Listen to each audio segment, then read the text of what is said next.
for who am I?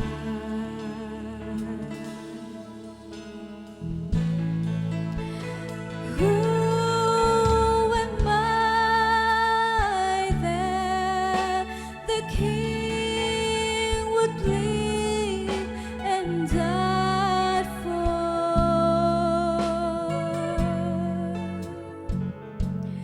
Who am I that He would pray?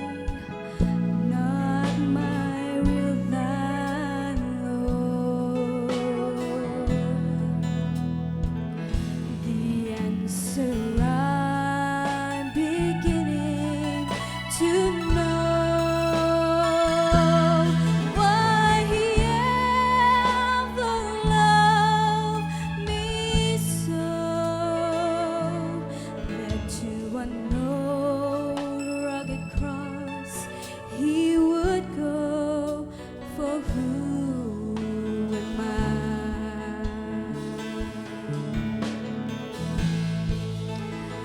Who am I that the King would bleed and die for?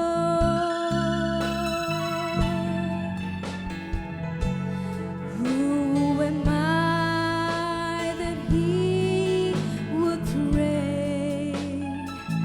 Not my will, Thine, Lord. The answer I'm beginning to know, why He ever loved me so, that to unknown rugged cross He would go. For who am I?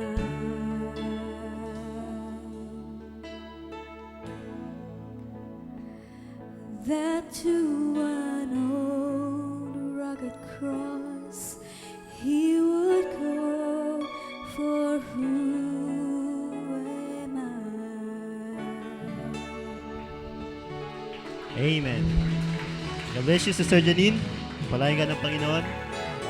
At kung may mga bisita tayo or may mga umatin pa ng church na hindi pa niya kilala ang kanyang sarili, ito ang tatandaan nyo, kayo anak ng Panginoon. Amen?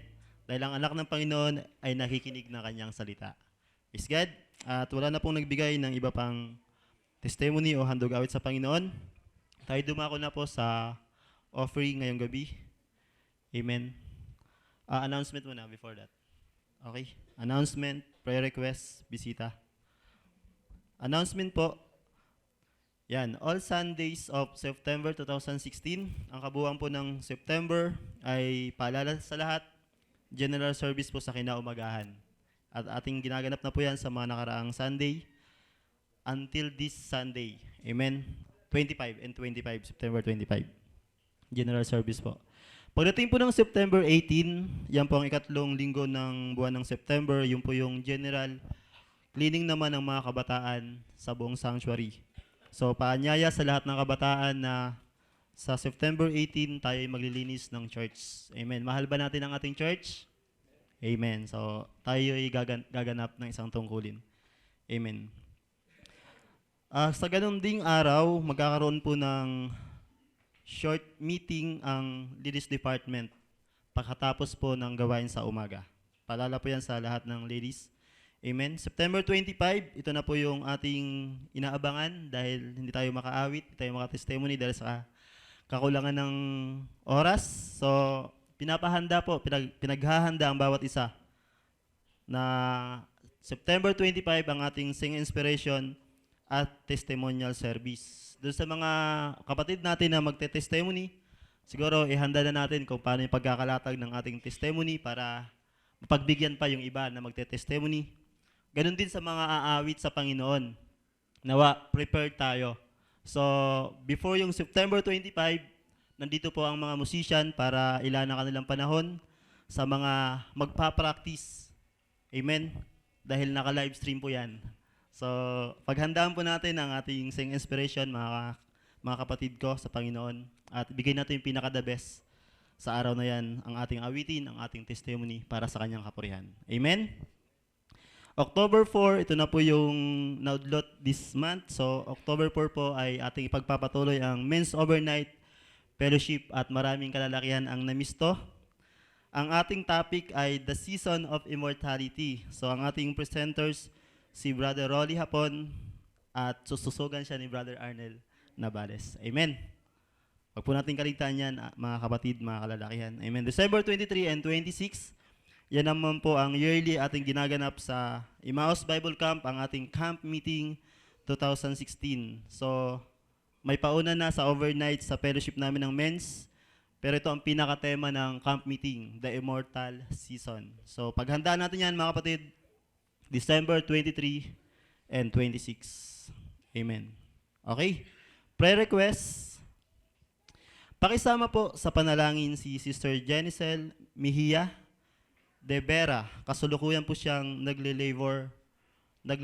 Naway, ingatan siya ng Panginoon sa kanyang panganak. Maraming salamat from Mejia family. So, isama natin sa panalangin ng ating kapatid, Sister Jenicel Mejia de Vera ngayong gabi. Amen. So, tayo dadako na, mga kapatid, sa offering. Amen. At akin pong inanyan si Bar Joel na ipanalangin ng ating offering habang tayo tumatayo, mga kapatid. At hinihahanda ang awiting We Bring the Sacrifice. Amen.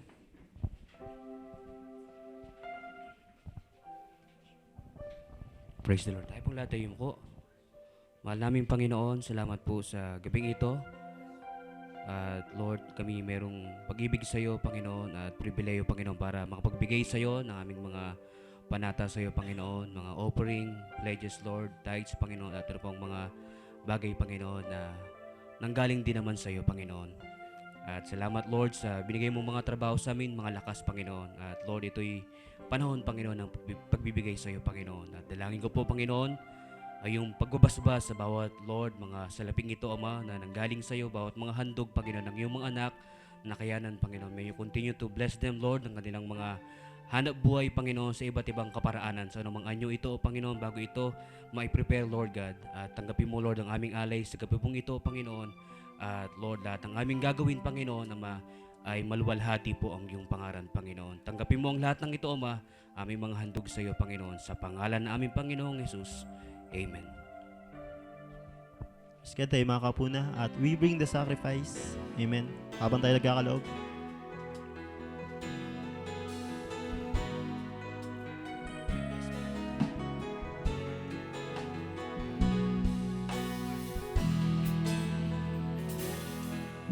And we bring the sacrifice of praise into the house of the Lord.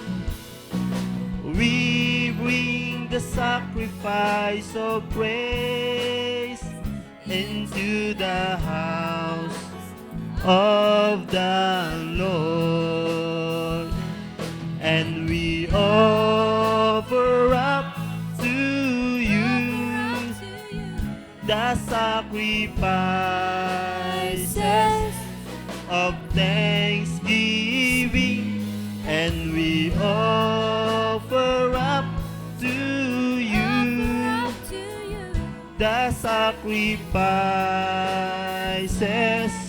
of joy. We bring the sacrifice, and we bring the sacrifice of praise into the house of the Lord, and we bring the sacrifice of praise into the house of the Lord, and we offer up to you the sacrifices of thanksgiving, and we offer up to you the sacrifices of joy, the sacrifices of joy. Amen. Thank you, Lord. At naniniwala ako na handa ng bawat isa. Amen. Praise God. Siguro maring punuin natin yung mga upuan sa harap para hindi mahirapan ang ating tagapagsalita ngayong gabi. Amen. At habang tayo tumatayo na at pinaghahanda ang ating tagapagsalita, praise God. Tayo tumayo na, mga kapatid. Amen. Thank you, Lord. At ang ating tagapagsalita ngayon ay napakalapit na ating kapatid. Amen. Malapit sa ating puso. At habang inaawit natin ang Find Us Faithful. Find Us Faithful. Amen. Thank you, Jesus.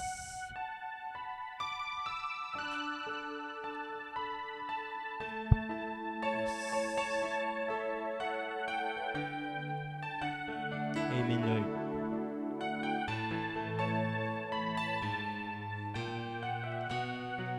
Hallelujah.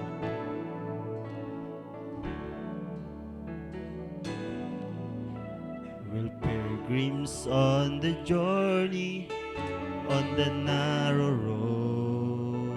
Yes, Lord. And those who've gone before us line the way, cheering on the faithful, encouraging the weary, their lives a still testament to God's sustaining grace. Surrounded by so great a cloud of witnesses. Hallelujah. Let us run the race, not only for the prize, but as those who've gone before us. Let us leave to those behind us the heritage of faithfulness, pass on to godly lives. Oh, me, all who come behind us, find us faithful. May the fire of our devotion light their way. Amen. Monsieur Pastor. May the footprints that we leave lead them to believe. Amen.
May the fire of our devotion light their way. May the footprints that we leave lead them to believe, and the lives we live inspire them to obey. May all who come behind us find us faithful. Amen. Thank you, Lord. Palakpakan natin ang ating Panginoon.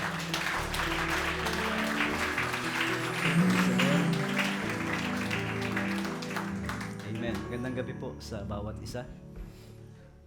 At isang karangalan po na makatayo sa harapan ng nobya ni Kristo sa dakong ito. Salamat po sa ating Panginoon sa biyayang ito na kanyang pinagkaloob. Let's bow our heads. Tayo po'y manalangin. Ama namin, pinupuri ka namin sa gabing ito. Salamat po. Kaya mo na pinagkalob sa amin. Salamat po sa pagtitipon ng iyong mga banal sa dakong ito. Ikaw ang ugad, nagbigay sa amin, Panginoon, ng napakadakilang biyayang ito, Ama. At pinasasalamatan ka namin sa bagay na ito, Panginoon. Dahil, Lord, sa tuwing araw ng ganitong araw, Panginoon, pinapaalala mo sa amin, Lord, ang pinaka magandang bagay na pwede naming puntahan, Panginoon, kung saan ang presensya mo ay naroroon, Lord. At pinili mo ang dakong ito upang ugad aming, Lord, pagsaluhan, Lord, ang biyaya mo na inilaan sa bawat isa, Panginoon. Kami may pananampalataya na anumang hilingin namin sa iyong pangalan ay iyong ipagkakalob, Ama. At narito ang aming puso, narito ang aming pandinig, Panginoon. At patuloy kaming, O God, maghihintay ng instruction mo, Lord, sa amin. At hayaan mo po, Panginoon, na maging worthy kami sa mga salitang ito na aming, O God, tatanggapin. At ang biyayang ito na inilagay mo sa aking puso, hayaan mong, Panginoon, kami samahan at kinukomit po namin, Lord, ang lahat ng bagay at wala kaming kayang gawin, Panginoon, kundi ang umasa lamang sa iyo. Kaya aming pinupuri ka at ang lahat ng karangalan ay para sa iyo, sa pangalan ng aming Panginoong Yesus. Ito ang aming dalangin. Amen. Praise the Lord. Joshua chapter 1. Joshua chapter 1 verse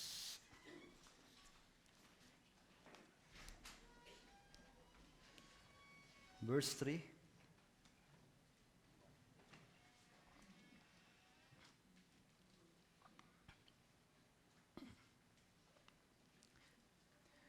Every place that the sole of your foot shall tread upon, that have I given unto you, as I said unto Moses, from the wilderness and this Lebanon, even unto the great river, the river Euphrates, all the land of Hittites, and unto the great sea toward the going down of the sun, shall be your coast.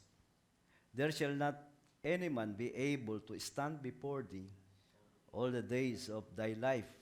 As I was with Moses, so I will be with thee. I will not fail thee, nor forsake thee. Sabi po sa wikang Tagalog, ay ganito ang pagkasabi.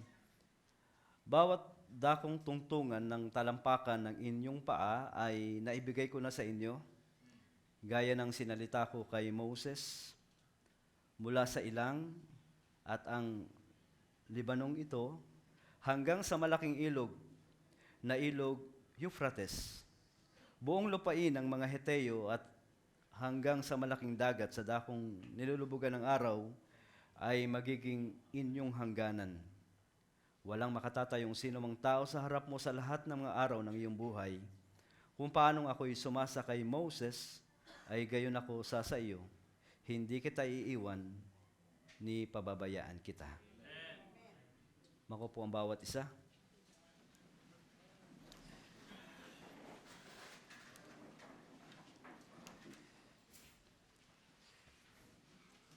So praise the Lord. Namimiss natin si Pastor Ray.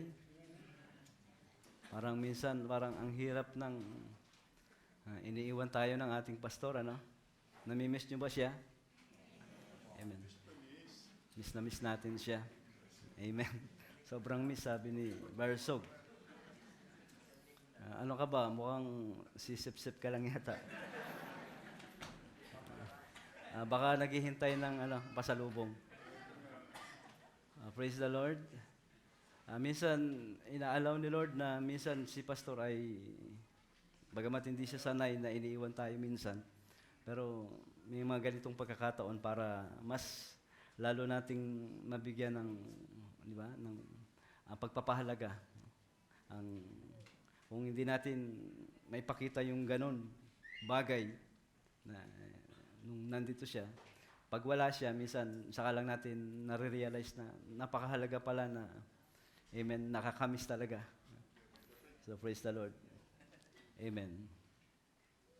But ngayong gabing ito mga kapatid, salamat at pinagbigyan ako ni Lord na makatayo ngayon.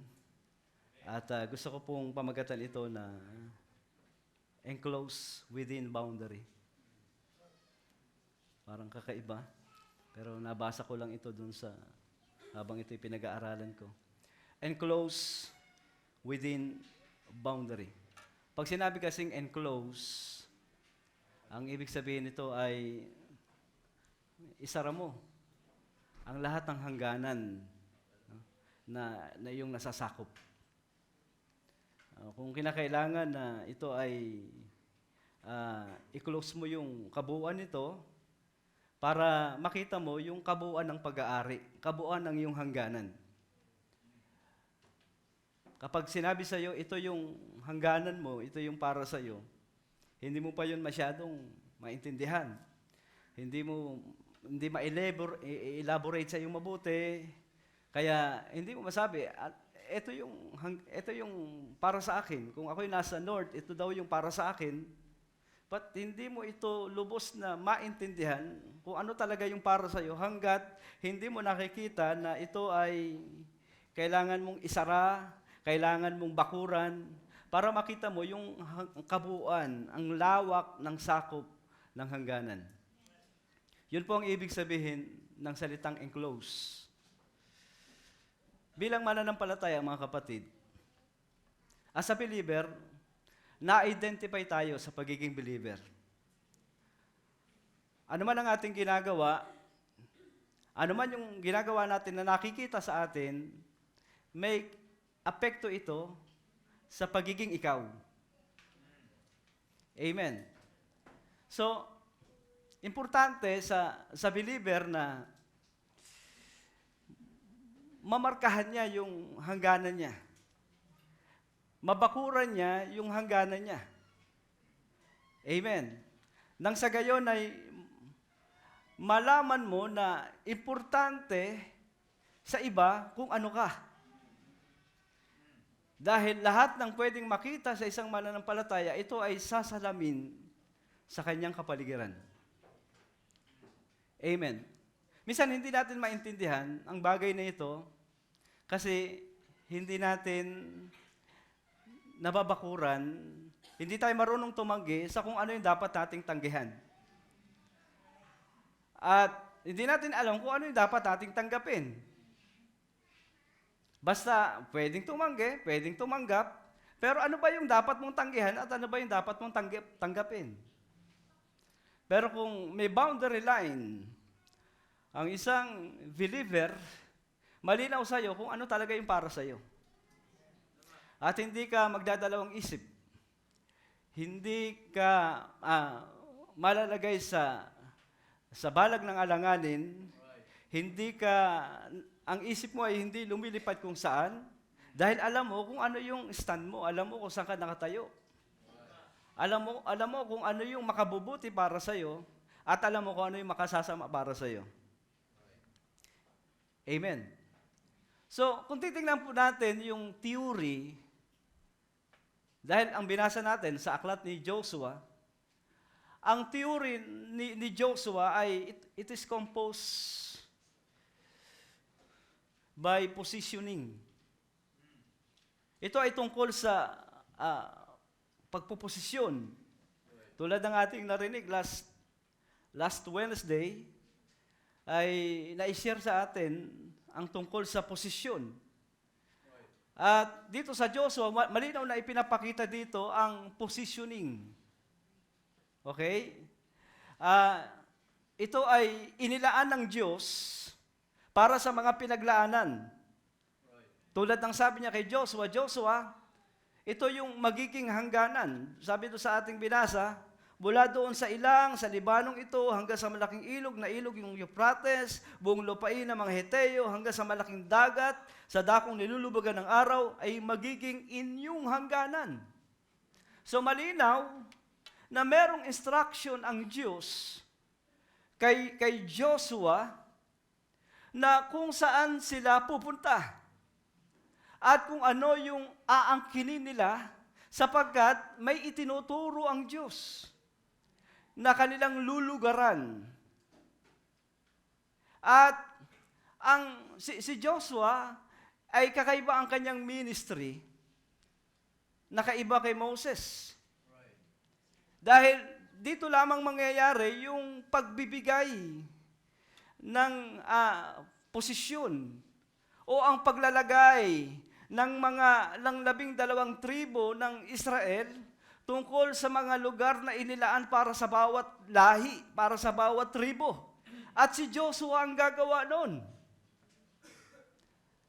Yun nga lang isipin niya kung sino yung para dito, anong lahi yung para dito. Kung iyan ay north, east, south, west, o sino yung para sa north, sino yung para sa east, sino yung para sa south, sino yung para sa west. Yun lamang ganong isipin ay napakahirap ng gawin yun. At kung si Joshua ang gagawa ng bagay na ito, para siyang nagpukpok ng bato sa ulo.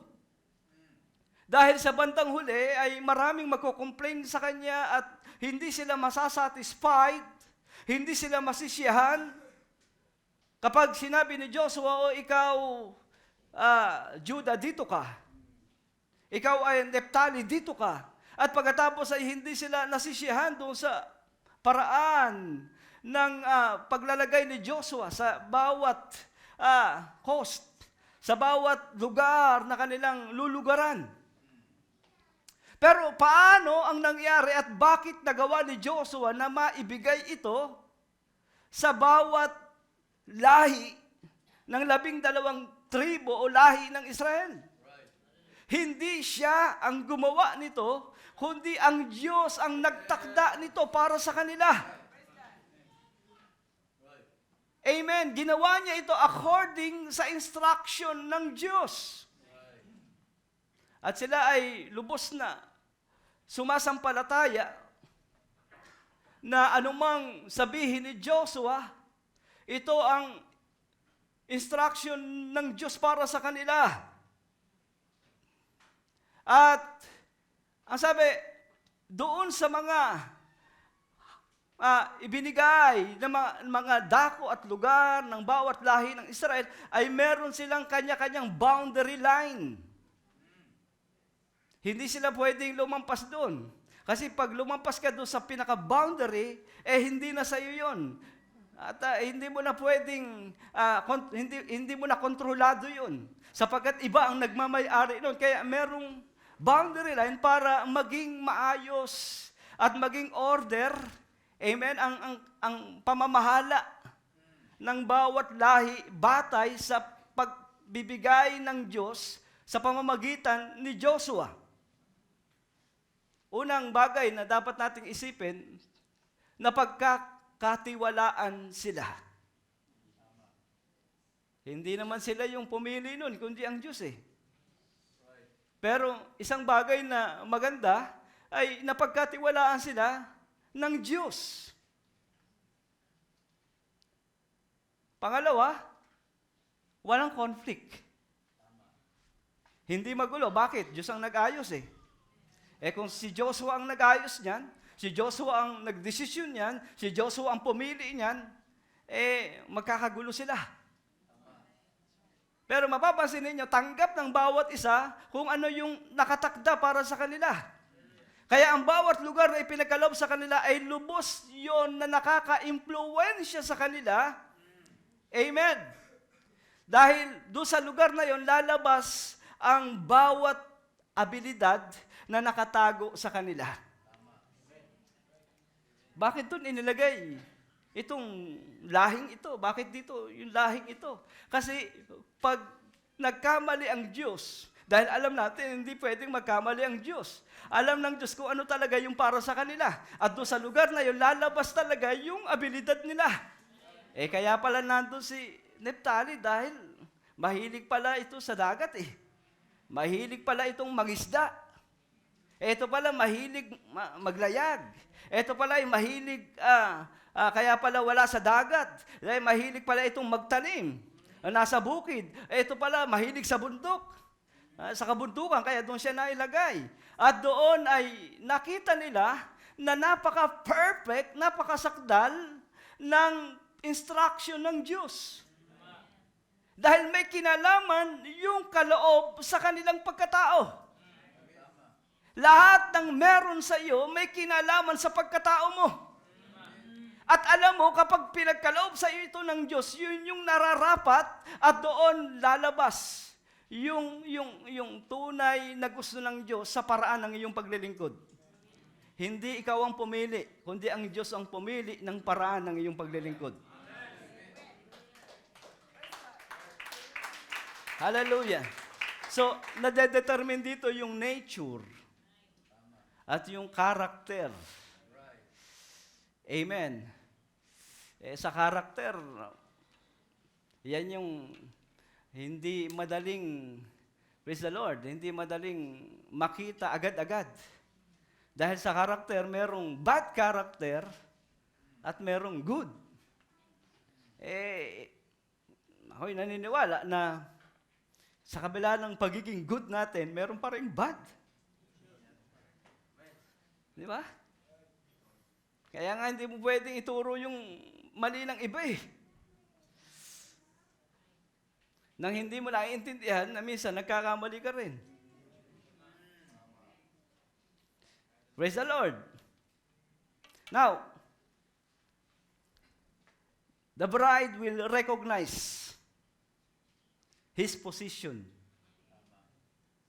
Makikilala mo kung sino ka. Pero para makilala mo kung sino ka, kinakailangang makita mo ito sa salita. At ang salita ang nagtuturo sa iyo para makilala mo ang Diyos at makilala mo ang sarili mo. Hallelujah! At pag nakilala mo ang sarili mo, na nakaposisyon sa salita ng Diyos, makikilala mong, bride pala ako. Sino nagturo sa iyo? Hindi ito itinuro ng kung sino. Pero ako'y naniniwala, Diyos ang nagtuturo nito.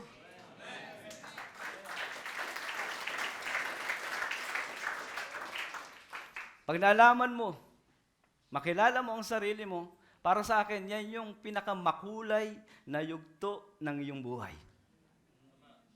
Dahil hindi mo dadayain ang sarili mo kung kilala mo ang sarili mo. At magiging faithful ka, magiging totoo ka sa sarili mo. Amen? At hindi ka guilty kung sa sarili mo dahil kilala mo ang sarili mo. Alam mo ang iyong boundaries, alam mo ang iyong limitasyon. Hallelujah. Kaya nga resulta niyan, pag nakilala mo ang Diyos, makilala mo ang sarili mo, ano resulta niyan? Bulls ay yung target. Hindi kang mangangapa eh. Kasi kilala mo kung sino yung hinihingan mo.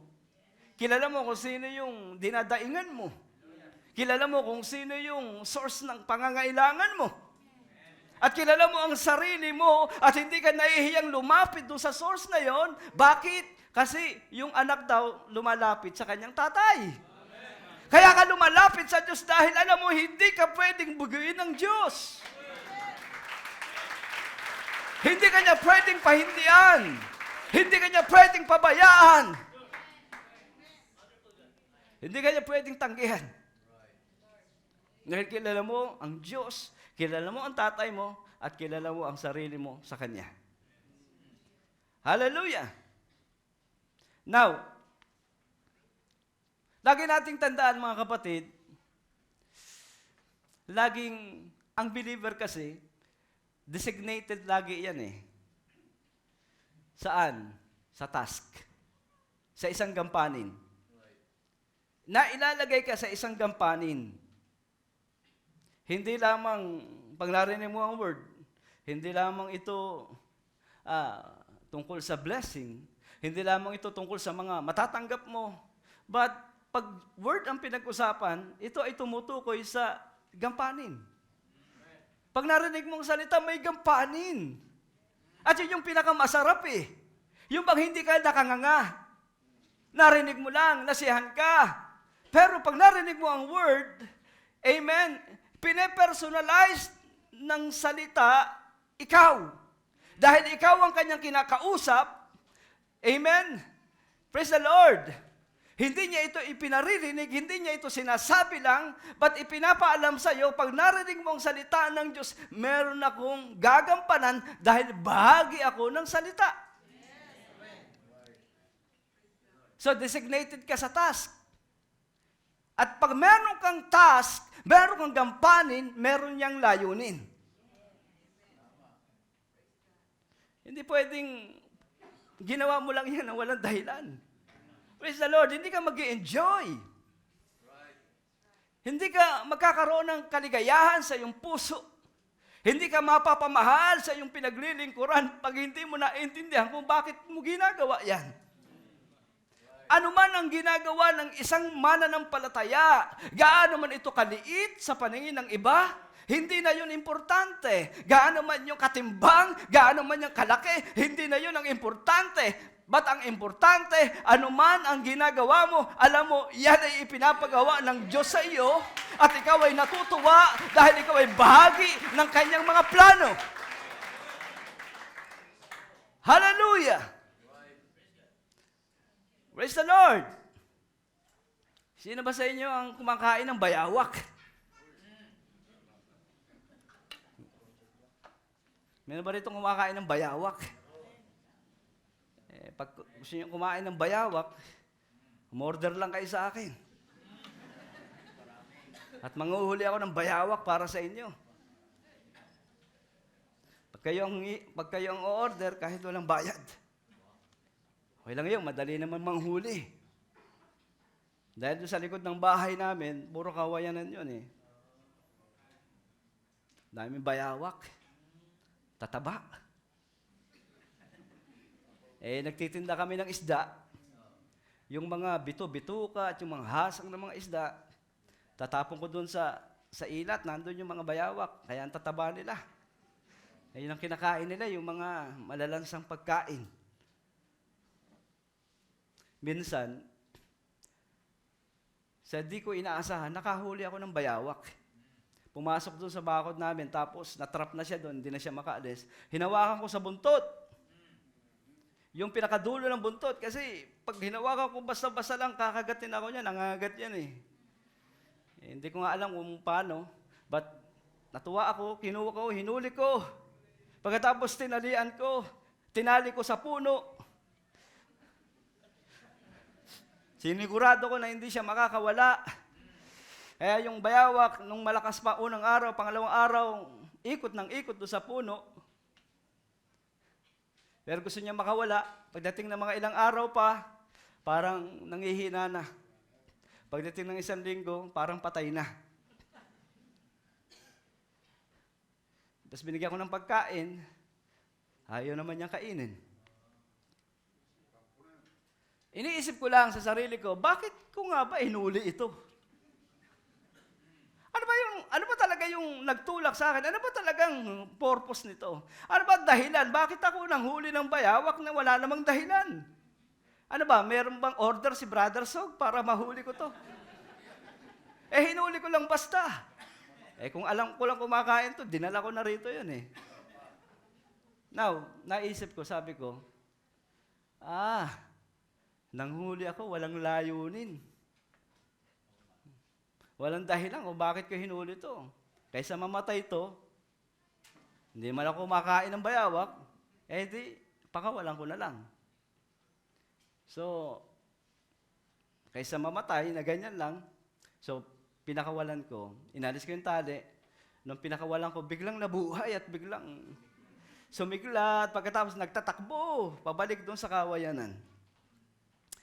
Nagpasalamat ako sa Panginoon, sabi ko, Lord, mas dapat siyang mabuhay.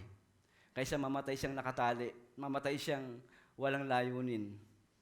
Mas maganda nang mamatay siya doon kung saan siya naroon, kung saan siya nakatira. At least, hindi ako makokonsensya. Praise the Lord. Importante ang layunin, mga kapatid. Bawat ginagampanan natin sa Panginoon, mahalaga na malaman natin may dahilan. Bakit ko ba ito ginagawa? Bakit ba ako nagpupunas dyan? Bakit ba ako umuupo dyan? Bakit ba ako nagpapabautismo? Mamaya merong bautismo. Ano ba ginagawa ko? Ito ba? Ano ba ito? Sunod-sunuran lang ba ako dahil ito yung ginagawa nila kaya ito rin ang gagawin ko? Praise the Lord. Hindi ka gaya-gaya. Alam mo yan. Sabi nga ni Brother Nemi, hindi daw upo, hindi tayo, hindi higa. Alam mo yan. Alam mo kung ano ginagawa mo para sa Panginoon. Praise the Lord. Hindi ka naghihintay. Amen. Hindi mo tinitingnan na mas at kinukumpara na mas maganda yata yung ginagawa ng iba, yun na lang ang gagawin ko. No, wag mong gagawin yan. Dahil ikaw ay tumatawid doon sa boundary line. Kung ano yung atas at alam mo na yan ay ikinalulugod ng Diyos sa iyo, huwag kang aalis dyan. Nandyan ang biyaya. Nasa loob ka ng salita ng Diyos. Huwag mo i-compare kung ano yung ginagawa ng iba. Huwag mong tingnan yan, ang tingnan mo kung ano ka, kung ano yung ginagawa mo para sa Panginoon. Paniwalaan mo na ito'y ginagawa ko para sa Panginoon. Ito'y bigay ng Panginoon sa akin. Mamahalin ko to, pangangalagaan ko ito, iingatan ko ito. At ibibigay ko ang buhay ko dahil ito'y para sa Panginoon. Hallelujah! Now, pag sinabing task, may tatlong bagay na dapat niyong maintindihan. Una, role. Pangalawa, limitation. At pangatlo, faithful. Now, hindi tayo ligtas dyan. Lahat tayo may role. Sa pamilya na lang pag-usapan, anong role mo? Kung tatay ka, role ng pagiging tatay ang gaganapin mo. Kung nanay ka, role ng pagiging nanay. Kung anak ka, role ng pagiging anak. Pero huwag mong pagsama-samahin yan at pinagswap-swap mo yan, then baka ikaw tatay maging nanay ka. At ikaw nanay maging tatay ka. At ikaw anak, baka hindi mo na alam kung anong lugar mo. So, confusion yan. Hindi yan ang salita. Ang salita ay nagbibigay klaro, nagbibigay linaw, amen, at hindi ka malilito dahil ikaw ang kausap. At ikaw ang pinagbigyan. At ikaw ay merong gampanin. Hallelujah! Pag pinag-usapan natin ang limitation, paglilingkod yan. Mga atas ng paglilingkod. Coordinator ng youth. Coordinator ng ladies. Coordinator ng men's. Amen. Bawat isa, may kanya-kanyang ginagampanan. Mag-isip kayo, pag yung coordinator ng men ay maging coordinator ng ladies na hindi naman dapat. Mag-iingat kayo at magtaka kayo pag nakita nyo si Brother Errol, nag-aayos na ng kortina dito. Hindi naman yun yung kanyang ginagampanan. Pag nakita ko siyang ganun, baka isipin ko, baka badida ito. Praise the Lord. Dahil malinaw sa bawat isa kung ano yung kanyang ginagampanan at meron niyang limitation and boundaries. Hindi po pwedeng pasukin yung ginagampanan ng iba, maliban na yung isa ay humihingi ng tulong at may magagawa yung isa para lalong makita yung pagkakaisa. Hihingi siya ng permiso. Hindi siya basta-basta makikialam sa isang posisyon na hindi ibinigay para sa kanya. Pangatlo, faithful. Sabi ng awit kanina, di ba? Faithful. Katapatan. Saan? Sa iyong mga ginagawa. Diyan ka gine-grade. Diyan ka nire-rate. Ang pagiging matapat. Hindi yung magpakitang gilas. Katapatan lang. Tapat ka lang, kahit wala yung amo. Kahit wala si pastor. Tapat ka lang. Kung paano ka iniwang ganyan, babalikan kang ganyan. At pagkatapos, yung bibigyan mo ng report, pag binasa, matutuwa sa'yo, dahil ginawa mo ng tama, ng buong katapatan, ang iyong ginagawa. Alam nyo, ang promotion nasa pagiging matapat. Hindi sa pagiging sip-sip.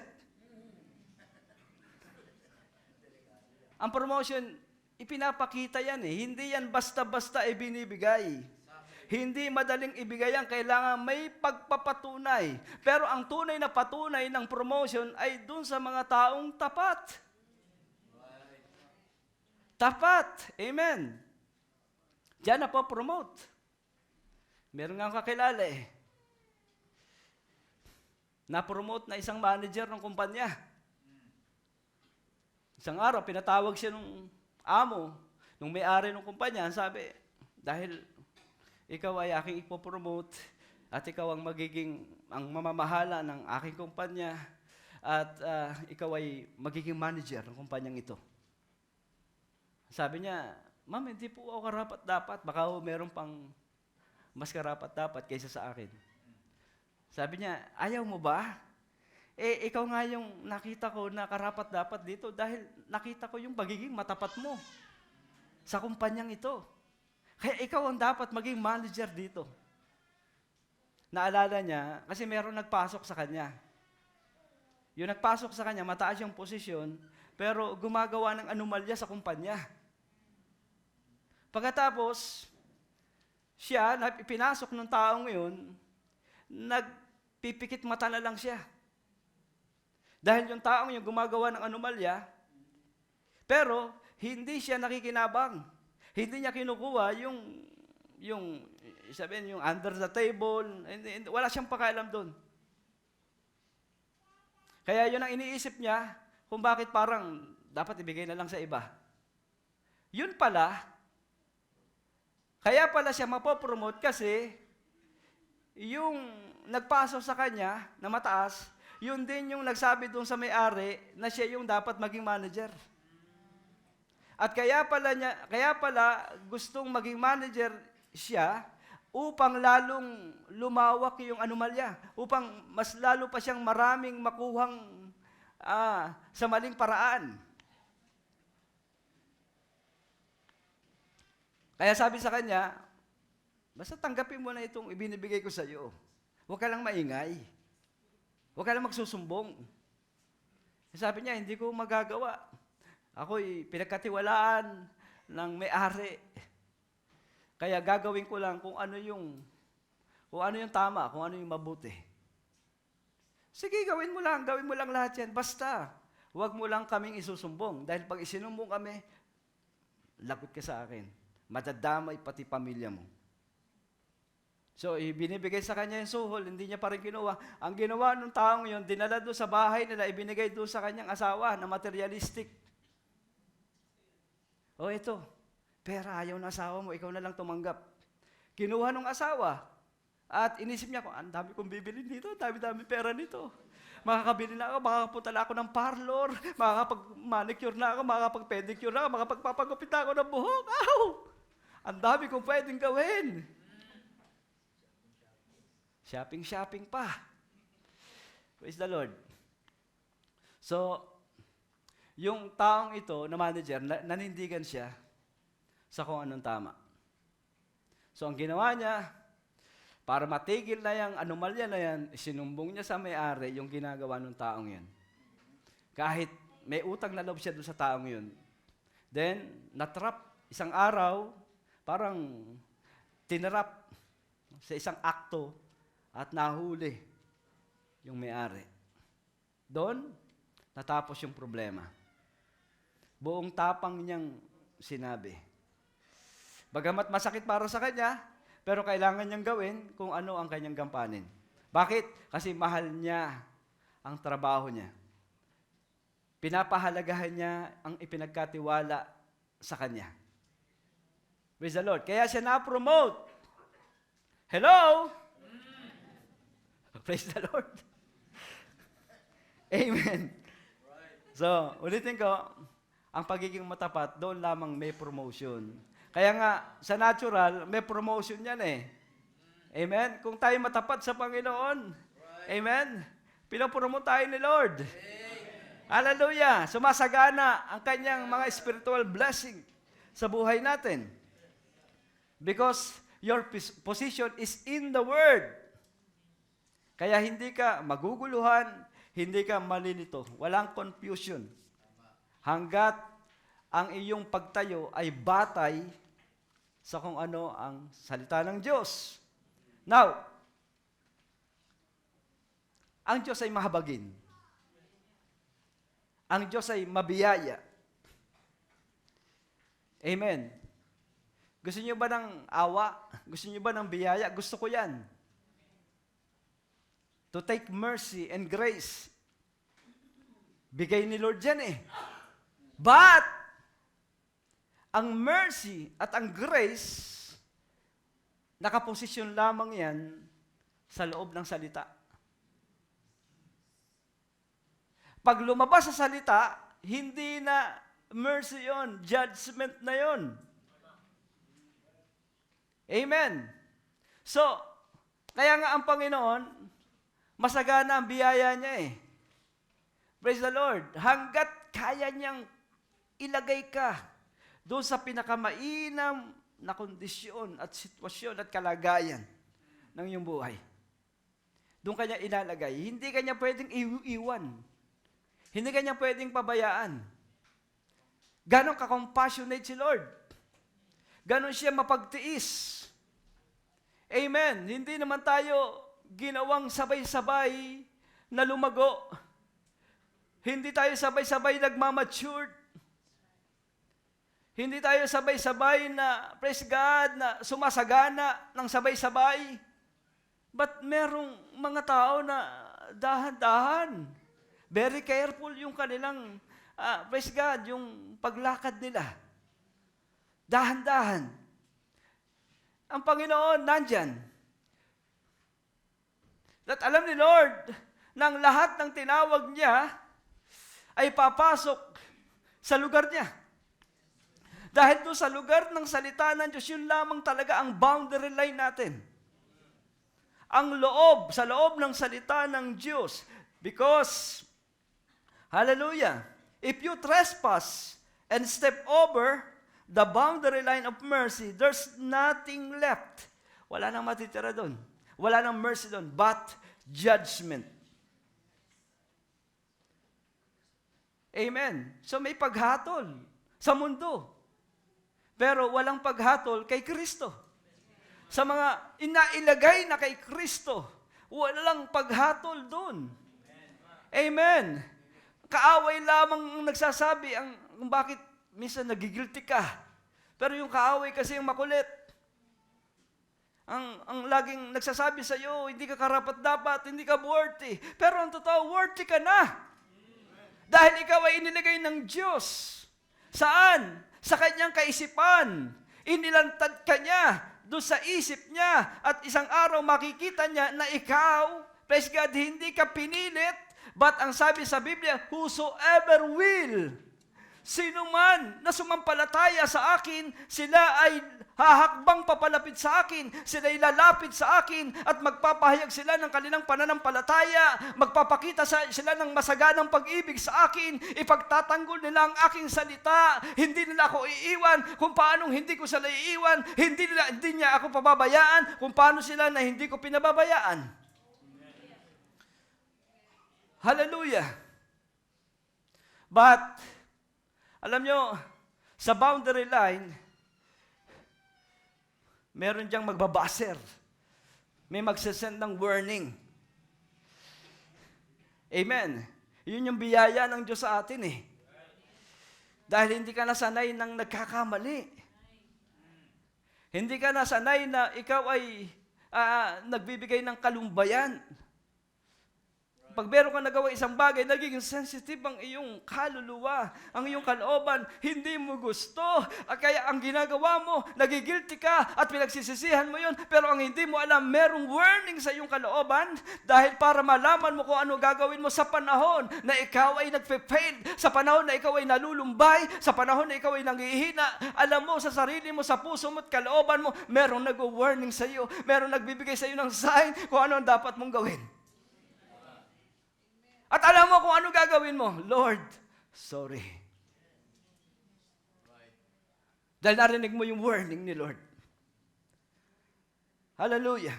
Now, may mga taong mapagpuna. Mapagpuna sa kapwa. Kadalasan, yung mga taong ganyan, ang pananaw nila, legalista. Yun bang, pag meron silang nakikitang ginagawa ng iba, iniisip nilang mali. Pero pag tiningnan mo naman, sa normal na pagtingin, anong mali dun? Tama naman. May mga tao na, maganda naman yung gagawin mo, pero sa kanila, mali. Halimbawa, nag-jogging ako. Nag-jogging ako at nilibot ko yung buong Pasig sa pagja-jogging. Pag ang magsasalita sa akin, yung legalista, sasabihin niya, yung ginagawa mo, pinapagod mo sarili mo eh. Papakamatay ka ba? Pero sa sarili ko, alam ko, tama yun eh. Dahil pag napagod ako, magpapahinga lang ako, maya-maya magpapatuloy din ako. Sa physical fitness, sino dito yung mahilig mag-basketball? Diba? Ayun ang tingin ng iba sa inyo, mali yung pagbabasketball. Minsan, nag-basketball ako eh. Alas mamatay-matay ako eh. Ang hirap pala. Hinakapos ako ng hininga. Pero, kahit ganun yung experience ko sa pagbabasketball, meron man nagsabi sa inyo na mahilig sa basketball, ay, huwag na tayo mag-basketball kasi si Brother Pepito, tingin mo nangyayari sa kanya. At sasabihin, hindi ko pwede sabihin sa inyo na, hoy, tumigil na kayo. Mali ang physical fitness nyo. Pinapatay nyo sarili nyo. Mag-isip kayo na ibang gagawin nyo. Palibasa, yung mga legalista, kasi hindi nila ginagawa, yung sa tingin ng iba ay tama. Praise the Lord. Kaya wala siyang gagawin, kundi punahin ka lang, punahin. At sasabihin sa'yo, mali yan. Mali yan. Kung mali, ano tama? Ang tama, yung sundin mo ako. Oh God. So, praise the Lord. Pero alam nyo, ang intended, o ang intensyon, ay i-manipulate niya yung tao. Dahil yung mga taong mapagpuna, merong espiritu ng manipulation.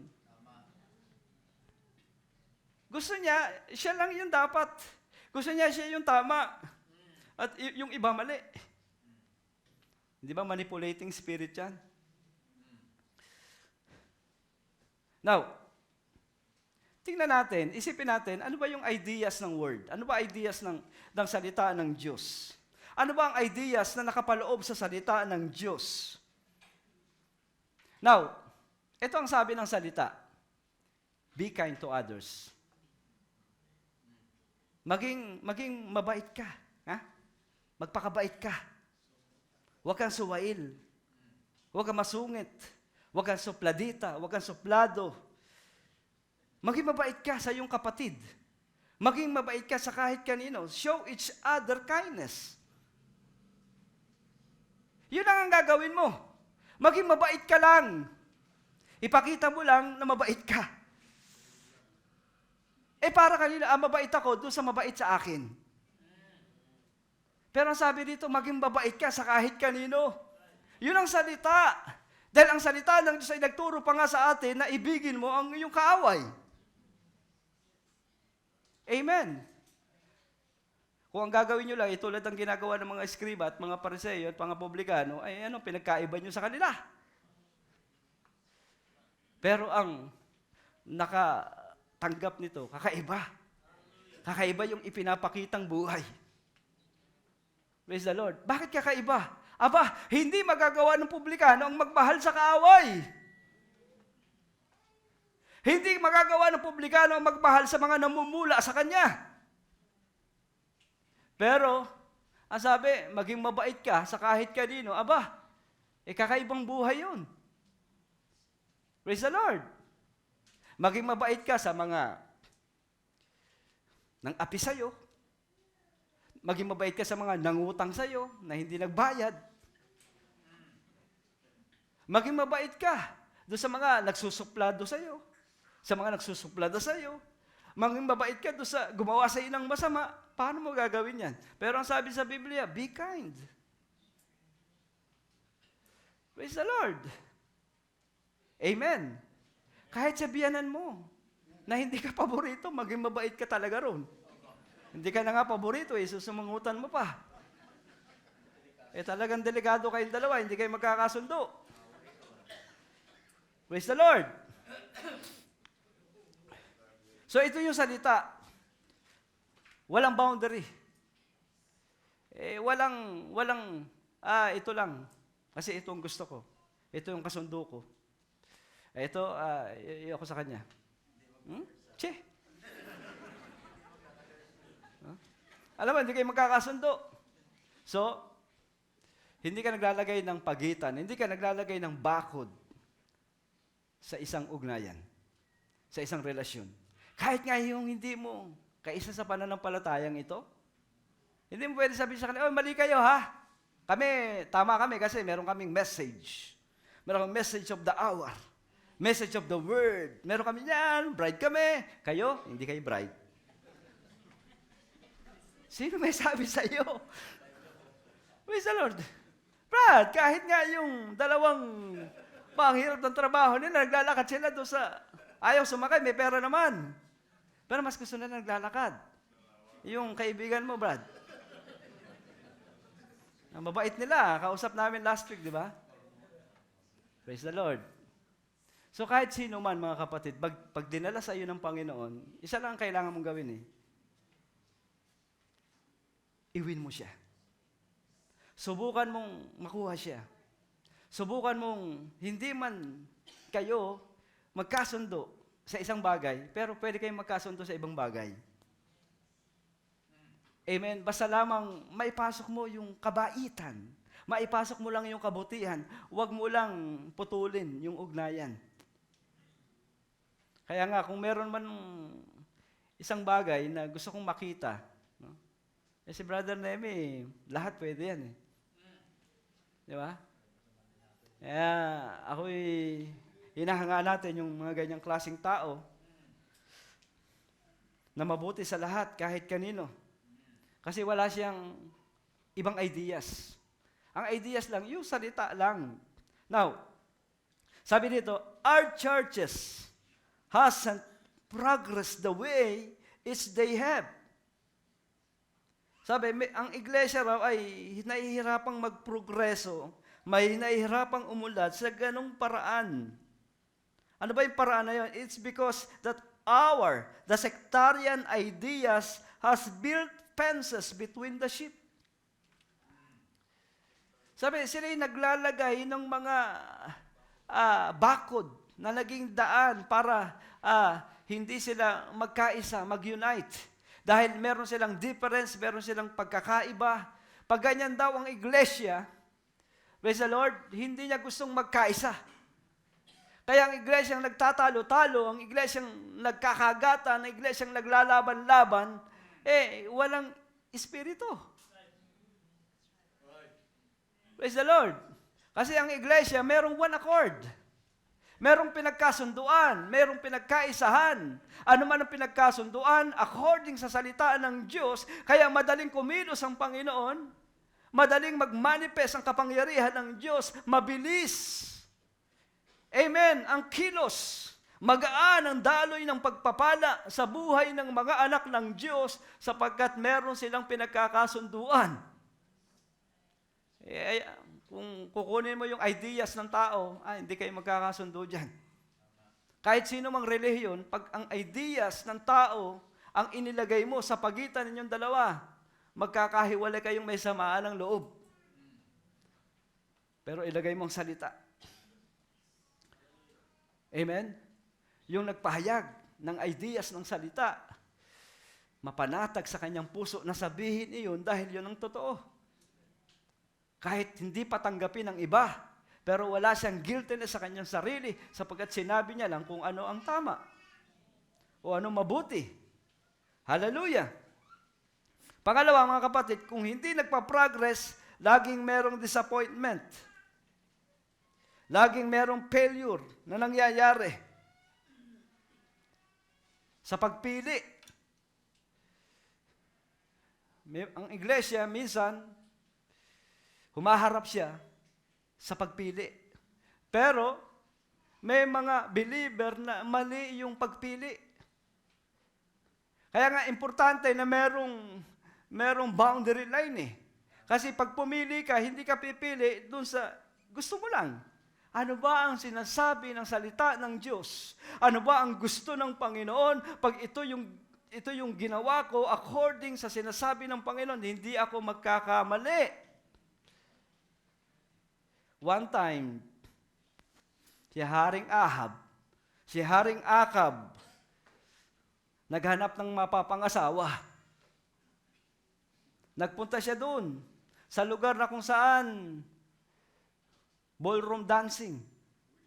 Marahil, doon siya naghanap ng babaeng pipiliin niya. Nakita niya si Jezebel. Oh, ang gandang babae nito ah. Talagang naglalaway si Akab nung makita si Jezebel. Talagang laglagang mata niya nang makita ang gandang babae. Pero ang problema, si Jezebel, pagano. Wala siyang pakialam. Palibasa, wala siyang borderline. Ang meron sa kanya, alam nyo? Ano meron sa kanya? No? Wala siyang boundary line, pero meron siyang borderline. Yan si Akab. Believer siya, pero borderline believer. Pwede siya ron, pwede siya rito. Amen? Minsan Kristiyano, minsan makasanlibutan. So pwede sa kanya lahat. Pwede siya makipag-fellowship sa kahit kanino, unbeliever, believer. Okay lang sa kanya yan. Yan si Akab. So kinuha niya si Jezebel, dinala niya sa Israel, naging asawa niya si Jezebel. At ano nangyari? Nung pinakasalan niya ito, then, lumabas ang kulay ni Jezebel. Lahat ng gusto ni Jezebel, sinunod ni Haring Akab. Walang nagawa si Haring Akab. Bakit? Nilamo siya ng espiritu ni Jezebel. At yun yung pinakamalaking pagkakamali na ginawa ni Haring Akab. Alam niyo, kung naging asawa niya lang ay believer, sana pumili na lang siya rito sa Elect Bride Assembly. Hindi pa siya nagkamali. Praise the Lord. Tiyak, jackpot siya ron. Kaso, pinili niya unbeliever, so yun ang pinakamalaking pagkakamali na ginawa ni Haring Akab. Nag-across siya. Nag-stepping across the line. So, God has a boundary line. Meron siyang nilagay na boundary sa'yo. Hanggang yan ka lang. Huwag ka lalampas. Pag lumampas ka, wala nang biyaya dyan. Amen! As long na tayo ay nasa tamang grupo, tamang company. Sino ba yung company natin? Lord's people. As long na nandyan tayo, kasama natin yung kapwa natin, mananampalataya, at maganda yung ating pinag-uusapan, gumagawa tayo ng tama. Amen. Pero kapag ikaw ay sumama sa mga bad company, sa mga maling tao, para kang naglalagay, para kang nagbubukas ng pinto ng kaguluhan sa buhay mo. Tiyak, may trouble. Bakit? Pumasok yung kaguluhan eh. Amen. Sa kadadali niyan.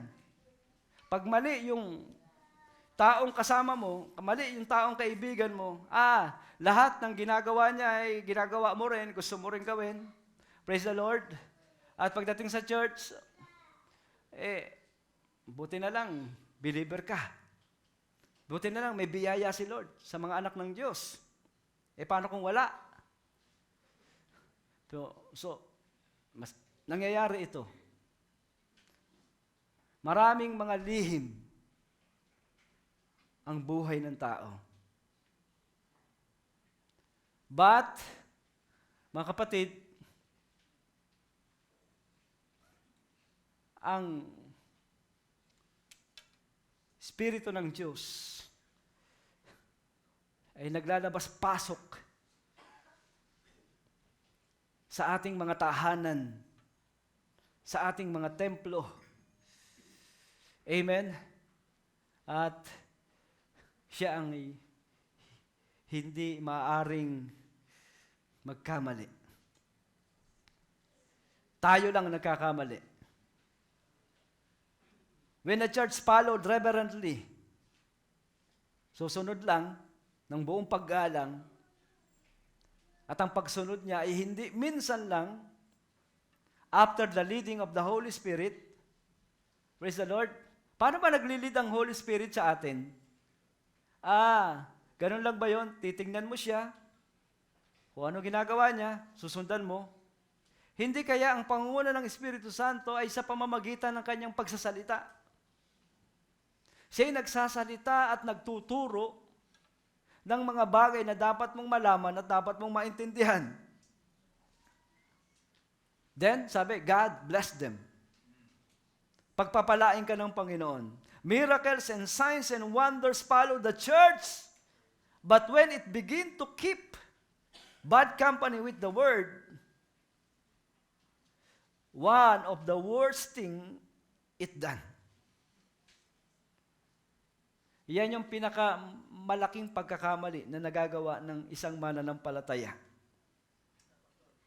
And the first thing it done, it begin to organize. Ganon daw yun eh. Sa mundo, ang gusto ng mundo lagi, sistema ng mundo, laging mag-organize. Pero pag nag-organize ang tao according sa sistema ng mundo, nagiging laban naman yun sa kalooban ng Diyos. Bakit? Kasi ang Diyos hindi nag-o-organize. Ang Diyos ay fellowship. Ang gusto ng Diyos ay fellowship. Kasi pag nag-organize ka, nagbabakod ka.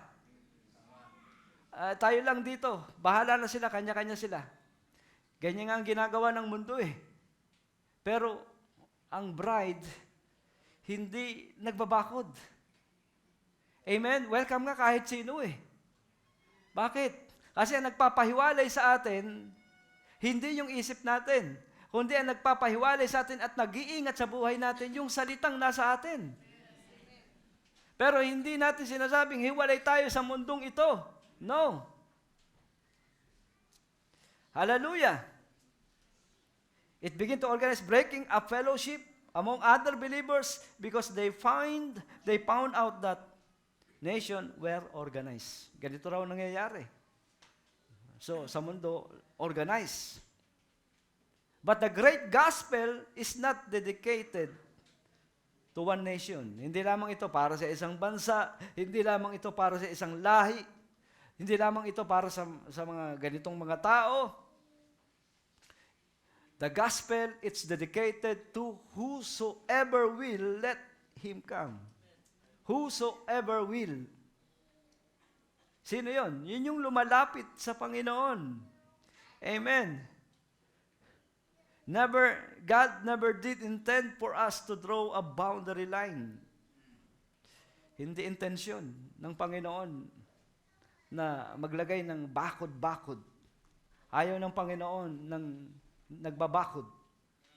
Ang Panginoon ay gusto niya malaya siyang kumikilos sa mga tinawag niya. Amen. Dahil siya ang sovereignty, siya ang kabuuan, siya ang may control ng lahat ng kanyang mga anak na nagpapasakop sa kanyang kalooban. Hallelujah. Matthew chapter 5 verse 16. Sabi doon, gayon din naman, dapat ninyong paliwanagin ang inyong ilaw sa harapan ng mga tao upang makita nila ang inyong mabubuting mga gawa at luwalhatiin ang inyong amang nasa langit. Paliwanagin ang ilaw. At sino ang ilaw? Walang ibang ilaw kundi ikaw. Kasi yung ilaw ay nagliliwanag sa iyo. Yung liwanag ay nasa sa iyo. Kaya yung buhay mo ang magsisilbing ilaw sa lahat ng mga tao. Amen. Kaya nga pag nagliliwanag ang ilaw, pwede mong i-regulate yan eh. Pwede mong hinaan, pwede mong lakasan. Ikaw ang may control. Kasi merong boundary line ang buhay mo. Praise the Lord. Hallelujah. Alam mo kung ano yung makakabuti at yung makakasama. Now, gusto kong magtapos sa isang illustration. Kahapon, napagawi ako sa isang supermarket. Tapos, sa likod ng supermarket, doon ako dumaan. Sa likod ng supermarket, merong malaking pinaka-main door kung saan doon pumapasok ang lahat ng mga delivery van. Pag pumunta ka na supermarket, makikita mo napaka-orderly, napaka-ayos. Tapos merong mga kanya-kanyang mga lugar kung saan dapat. Tapos yun, nababawasan yun. Tapos ayusin niya ng mga nagtatrabaho. Pero saan sila kumukuha? So araw-araw may nagdi-deliver doon sa supermarket. So makikita mo kinabukasan, okay na naman, ayos na naman. At sa supermarket, doon sa likod, merong main gate. At doon sa gate na yon, mga kapatid, open yon para sa mga official delivery purposes. Pagkatapos na maipasok ang lahat ng mga delivery, yung gate na yon hindi laging nakabukas. Pag wala na magdi-deliver, isasara yung gate. Bakit? Bukas lang ang gate dahil sa isang layunin. Pag merong deliver, dapat buksan. Pag opisyal ang deliver. Pero pag wala, ang sabi,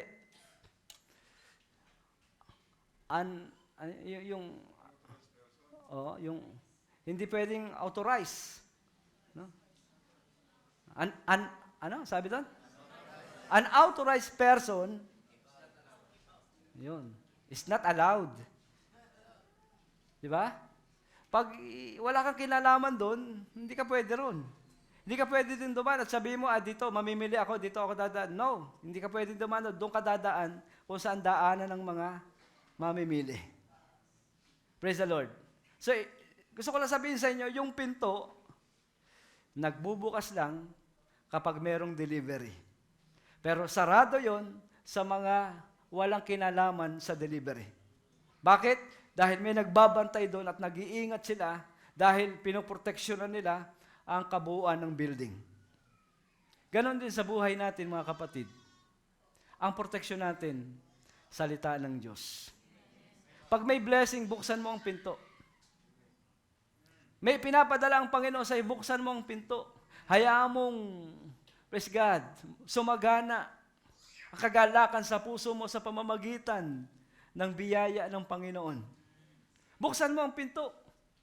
Magmadali kang buksan para sa Kanya. Amen. Huwag ka nang magpatumpik-tumpik pa.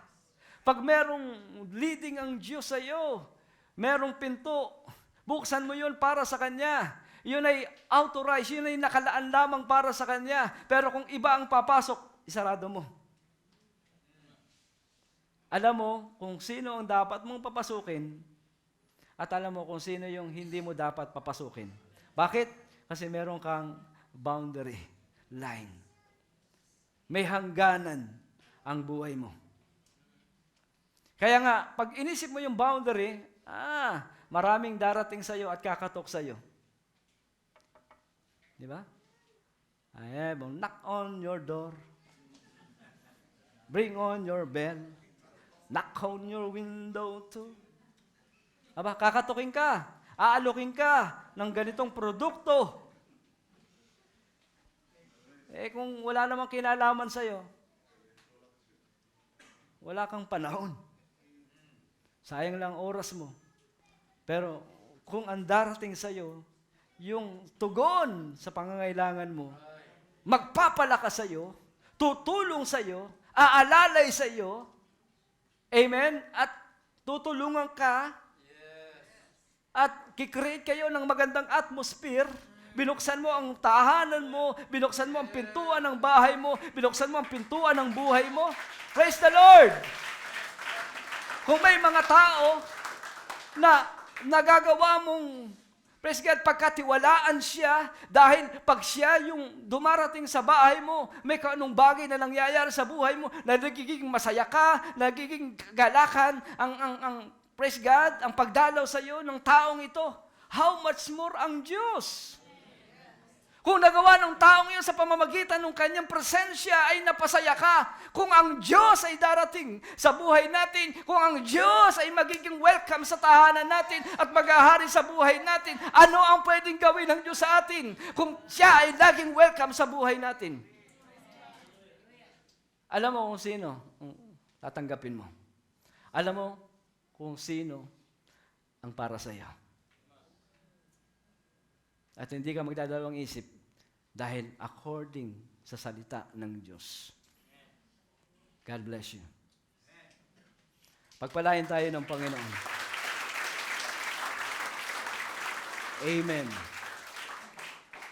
Meron tayong mga panalangin ngayong gabi. At bago yan, merong nagpahatid ng kanyang lubos na desisyon para magpabautismo ngayong gabing ito. Ang pangalan ay si Jason B. Solomon, taga Cainta siya, San Juan, Cainta, Rizal. At nakahanda na ba yung para sa bautismo? So, hilingan natin si Barnemi na pangunahan ng bautismo.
Bless your name, Lord.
po si Jason Solomon.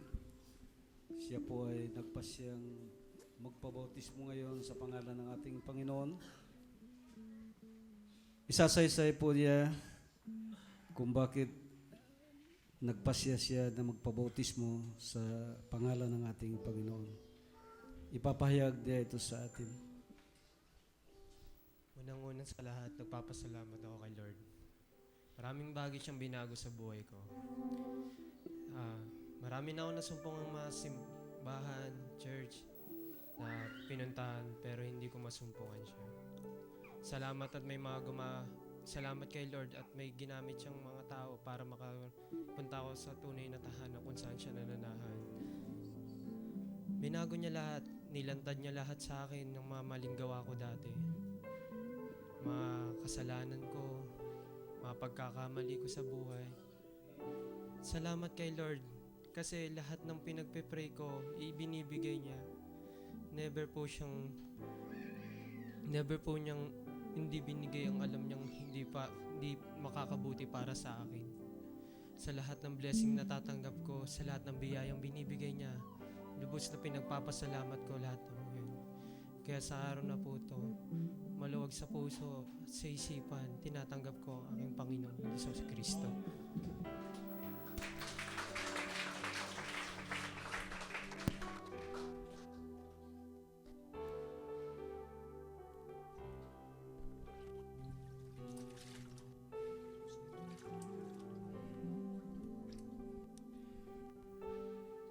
Jason Solomon, yamang ipinahayag mo ang ating Panginoon na iyong tagapagligtas at hindi mo siya ikinakahiya. Saksi ang buong Elect Bride Assembly at bilang lingkod ng Panginoon, ngayon ay binabautismo kita sa pangalang makapangyarihan at kataas-taasan Lord Jesus Christ sa ikapagpapatawad ng lahat mong kasalanan at tatanggapin mo ang kaloob ng Espiritu Santo.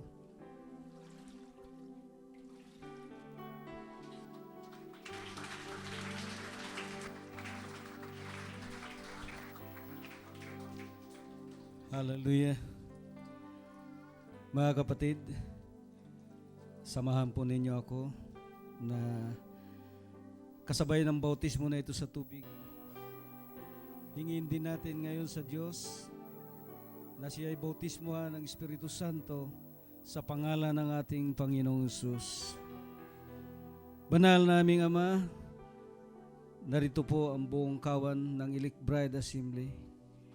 Sama-sama kaming nanampalataya, nagkakaisa at nagkakasundo na sa oras na ito, ang bago namin kapatid si Jason Solomon, kasabay ng bautismo na ito sa tubig, ay hinihingi din namin ngayon na bautismuhan mo siya ng banal na Espiritu Santo sa iyong banal na pangalan.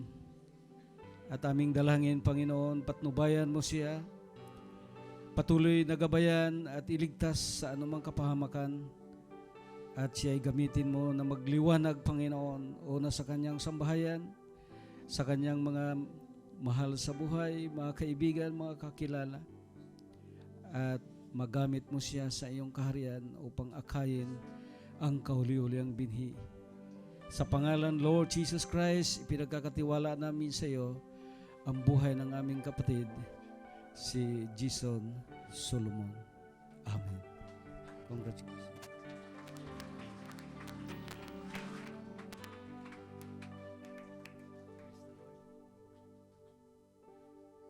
Ngayon ay meron personal na kahilingan sa ating Panginoon.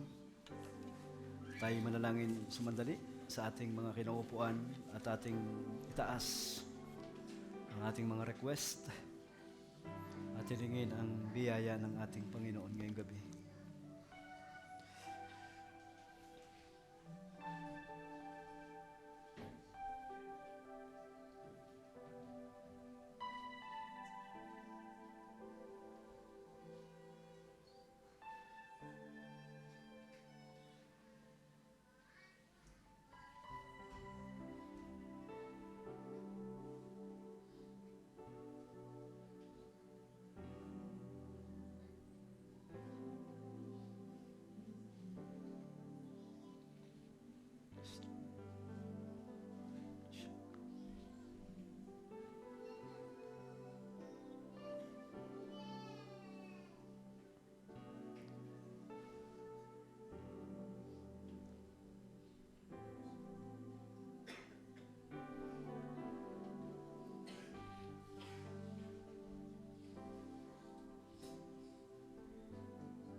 Lord, I want much more of you. Awitin natin. Amen, Lord.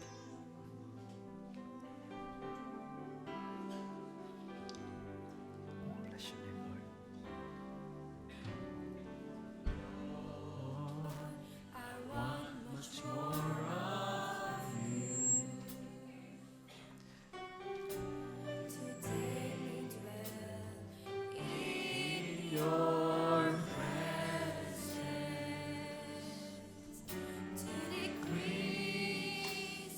That you may increase,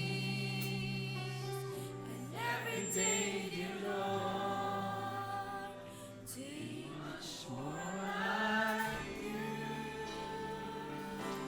I give you my heart today. I give you my spirit. I surrender my will, dear Lord.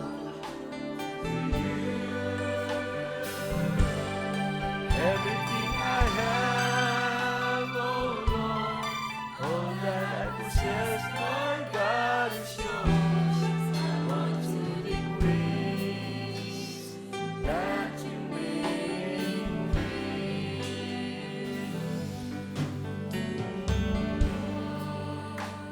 We thank you for your grace. Tayong lahat ay tumayo.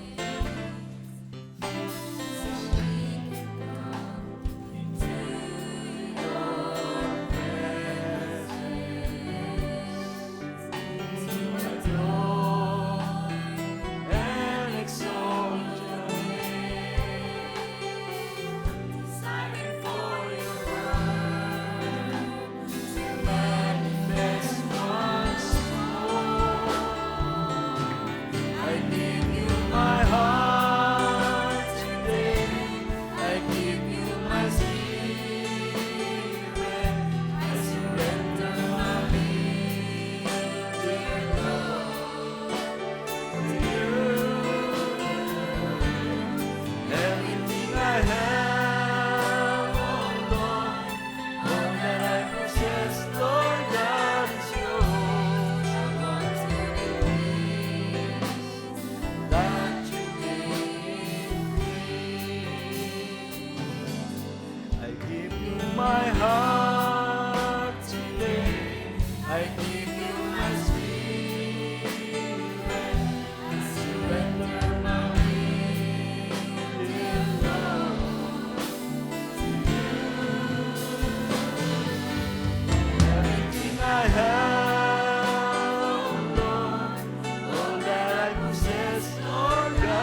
yours.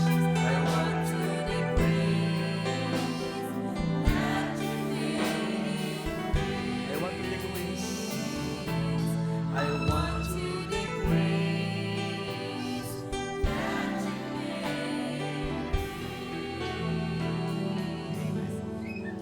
yan ang aming panalangin, Panginoon. Binibigay namin ang aming puso sa iyo. Sinusurrender po namin kahit ang aming mga nasa, ang aming kalooban. Sinusurrender namin sa iyo, Lord.